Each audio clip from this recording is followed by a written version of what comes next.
Hey guys what's up. तो कैसे हैं आप सब लोग। तो गाइस हाजिर हूँ मैं एक बार फिर से मटेरियल साइंस के अंदर एक और नए वीडियो लेक्चर को लेकर।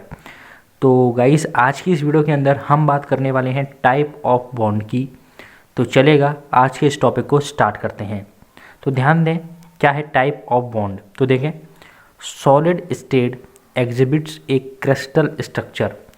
जो भी जितने भी सॉलिड स्टेट होते हैं, ठीक है, सॉलिड स्टेट सब्सटेंस होते हैं, या फिर मैं कहूँ जो सॉलिड स्टेट होती है, ठीक है, एग्जिबिट एक क्रिस्टल स्ट्रक्चर। ठीक है, वो क्या करती है, वो क्रिस्टल स्ट्रक्चर में होती है। ठीक है, कहने का मतलब ये है जितने भी सॉलिड स्टेट कंपाउंड्स होते हैं उनके पास एक क्रिस्टल स्ट्रक्चर होता है which has having a definite geometry, जिसका क्या एक डेफिनेट ज्योमेट्री होती है, except amorphous state like glass.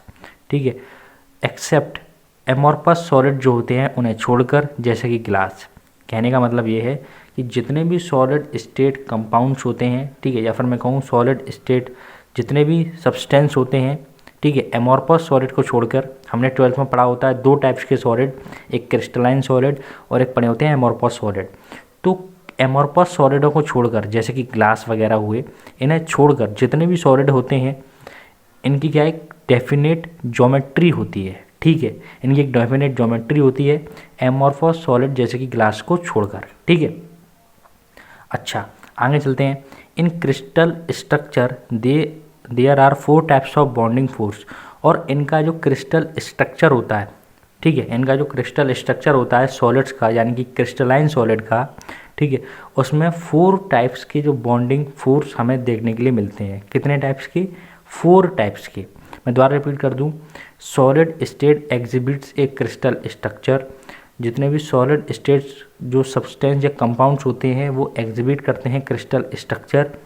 ये सॉलिड स्टेट कंपाउंड से मेरा मतलब है क्रिस्टलाइन सॉलिड। ठीक है, मैं क्रिस्टलाइन सॉलिड की बात कर रहा हूँ, एमॉर्फस सॉलिड की नहीं।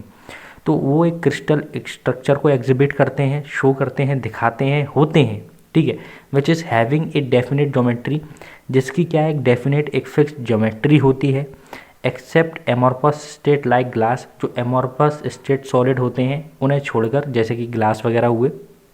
ठीक है, जितने भी सॉलिड होते हैं उनके पास एक परफेक्ट एक हैविंग डेफिनेट ज्योमेट्री। ठीक है, इन क्रिस्टल स्ट्रक्चर जो इनका होता है उसमें 4 टाइप के बॉन्डिंग फोर्स यहाँ पर मिलते हैं या पाए जाते हैं। अब वो कौन से 4 टाइप के बॉन्डिंग फोर्स हैं, तो वही 4 टाइप्स के बॉन्डिंग फोर्स हमें यहाँ पर पढ़ने हैं। तो चलेगा आज की इस वीडियो को स्टार्ट करते हैं।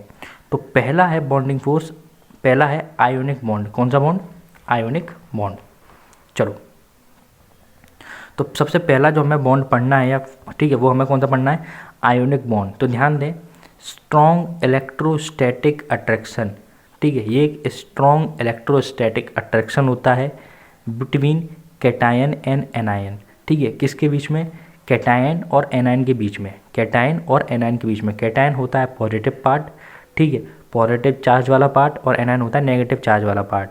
तो ये एक स्ट्रॉन्ग इलेक्ट्रोस्टैटिक अट्रैक्शन होता है कैटायन और एनायन के बीच का, जिसे हम क्या बोलते हैं? Ionic bond.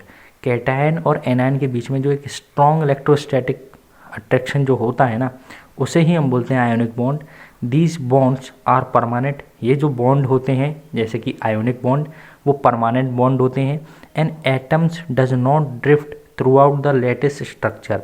अब मान के चलो जो एटम्स इस बॉन्ड में हैं, या फिर मैं ये कहूँ कि जो एटम्स इस बॉन्ड के अंदर आ रहे हैं, ठीक है, या फिर जो एटम्स आयोनिक बॉन्ड बना रहे हैं वो ड्रिफ्ट नहीं कर सकते, does not drift throughout the lattice. ये ऐसा नहीं है कि आयोनिक बॉन्ड बनाने के बाद वो एटम्स फ्रीली उस लेटिस स्ट्रक्चर के अंदर कहीं भी मूव कर जाएं, ड्रिफ्ट कर जाएं। ठीक है, मैं दोबारा रिपीट करूँगा, आयोनिक बॉन्ड होता क्या है? आयोनिक बॉन्ड एक स्ट्रॉन्ग इलेक्ट्रोस्टैटिक अट्रैक्शन है कैटायन और एनायन के बीच का, उसे हम बोलते हैं आयोनिक बॉन्ड। ये जो बॉन्ड्स होते हैं वो परमानेंट होते हैं। ठीक, दूसरी बात ये, जो एटम्स इसके अंदर आ जाते हैं इस बॉन्ड में, जो एटम इस बॉन्ड में होते हैं, या फिर मैं कहूँ जो एटम्स आयोनिक बॉन्ड बना रहे होते हैं, वो पूरे लेटिस स्ट्रक्चर के अंदर ड्रिफ्ट नहीं कर सकते, मतलब वो खिसक नहीं सकते या मूव नहीं कर सकते एक जगह से दूसरी जगह। ठीक है, आगे हमें जो दूसरे टाइप का बॉन्ड पढ़ना है वो है कोवलेंट बॉन्ड। तो ध्यान दें, covalent bond, in this type of bond there is a sharing of one or more electrons from the adjacent atom. होता क्या है इस बॉन्ड के अंदर, इस कोवलेंट बॉन्ड के अंदर क्या होता है, ये एक ऐसा बॉन्ड है जिसके अंदर क्या होती है, शेयरिंग होती है। क्या होती है, शेयरिंग होती है एक या एक से ज़्यादा इलेक्ट्रॉन्स की फ्रॉम द एडजेसेंट एटम्स, अपने पड़ोसी एटम से। मैं दोबारा रिपीट कर दूं, कोवलेंट बॉन्ड कब बनता है, जब शेयरिंग होती है। ये बॉन्ड तब बनता है जब शेयरिंग होती है एक इलेक्ट्रॉन की या दो या एक से ज़्यादा, ठीक है।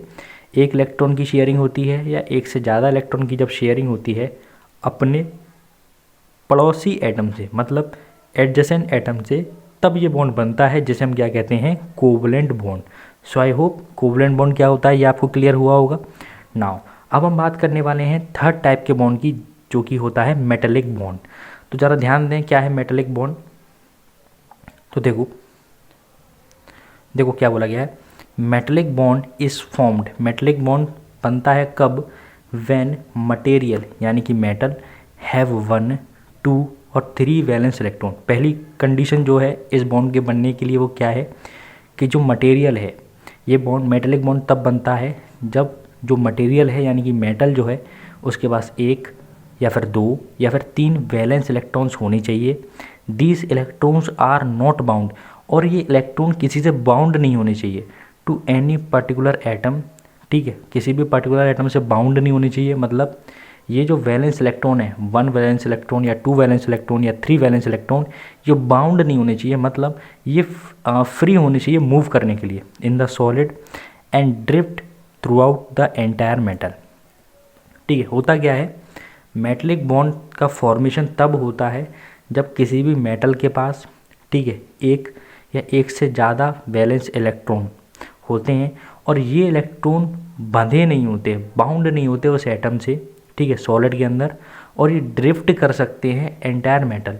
तो जब ये ड्रिफ्ट करते हैं, अब ये वैलेंस इलेक्ट्रॉन है, मतलब इन पर नेगेटिव चार्ज है, ठीक है, तो कोई भी इन्हें पॉजिटिव चार्ज वाला कैटायन इन्हें क्या अट्रैक्ट कर लेता है, और जो बॉन्ड उस समय बनता है उसे हम कहते हैं क्या, मेटलिक बॉन्ड। मैं दोबारा रिपीट करूँगा, जो मेटलिक बॉन्ड कब बनता है, जब किसी भी मेटल पर, जो मटेरियल है मेटल, उस पर 1 या 2 या 3 वैलेंस इलेक्ट्रॉन्स होते हैं, और वो वैलेंस इलेक्ट्रॉन कैसे होते हैं, वो मूवेबल होते हैं, मतलब वो उस एटम से बंधे नहीं होते, वो कहीं भी इजीली मूव कर सकते हैं उस पर्टिकुलर एटम के अंदर, सॉलिड के अंदर, ठीक है, ड्रिफ्ट कर सकते हैं through out the entire metal, वो पूरे मेटल में घूम सकते हैं।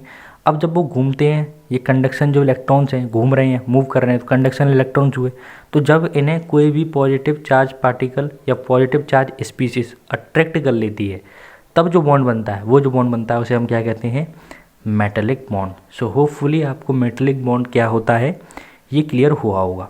आगे चलते हैं, वैन डर वाल्स फोर्सेस के बारे में पढ़ेंगे। तो देखो, वैन डर वाल्स फोर्सेस आपने सुना भी होगा, और नहीं सुना है तो कोई दिक्कत नहीं है, पढ़ लेते हैं। ये है आपका थर्ड टाइप का फोर्स, या फिर मैं कहूँ थर्ड टाइप का bond, van der Waals forces, ठीक है। तो ध्यान दें, दीज आर अट्रैक्टिव फोर्सेस, ये जो वैन डर वाल्स फोर्सेस हैं, ये पहली बात तो अट्रैक्टिव फोर्सेस होते हैं, that hold molecule close together, जो कि मॉलिक्यूल्स को होल्ड करके रखते हैं क्लोज टुगेदर, मतलब पास में। कहने का मतलब ये है, जो वैन डर वाल्स फोर्सेस होते हैं वो अट्रैक्टिव फोर्सेस होते हैं, जो कि मॉलिक्यूल्स को क्लोज, एक दूसरे के पास खींच के रखते हैं।